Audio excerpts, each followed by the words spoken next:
राधानगरी तालुक्यात गेल्या काही महिन्यात डोंगरांना आगी लावण्याच्या प्रकारात वाढ झाली आहे. त्यामुळे जंगलातील वन्य प्राणी चारा आणि पाण्यासाठी मानवी वस्तीकडे येत आहेत. यातूनच मानव आणि वन्य प्राणी असा संघर्ष पाहायला मिळतोय. मंगळवारी दुपारी सोळंकूर घाटातून तहसीलदार अनिता देशमुख जात होत्या. याच दरम्यान एका जखमी भेकराला घेऊन 2 तरुण उन्हात उभे असलेले त्यांना दिसले. तात्काळ त्यांनी भेकराला त्यांच्या गाडीत घेतलं आणि राधानगरी येथील वनविभागाच्या ताब्यात दिलं.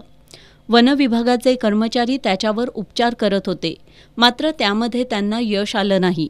उपचार सुरू असतानाच भेकराचा मृत्यू झाला. पशुधन विकास अधिकारी मनोज ससाने यांनी त्याची तपासणी केली असता उष्माघातानं त्याचा मृत्यू झाला असल्याचा अंदाज त्यांनी वर्तवलाय.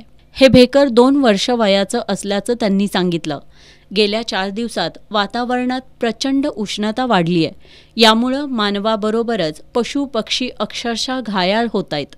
उन्हानं व्याकुळ झालेले वन्य प्राणी अन्न आणि पाण्याच्या शोधात सर्वत्र फिरताना सध्या दिसत आहेत. त्यांना किमान पिण्याच्या पाण्याची तरी सोय होणं गरजेचं आहे.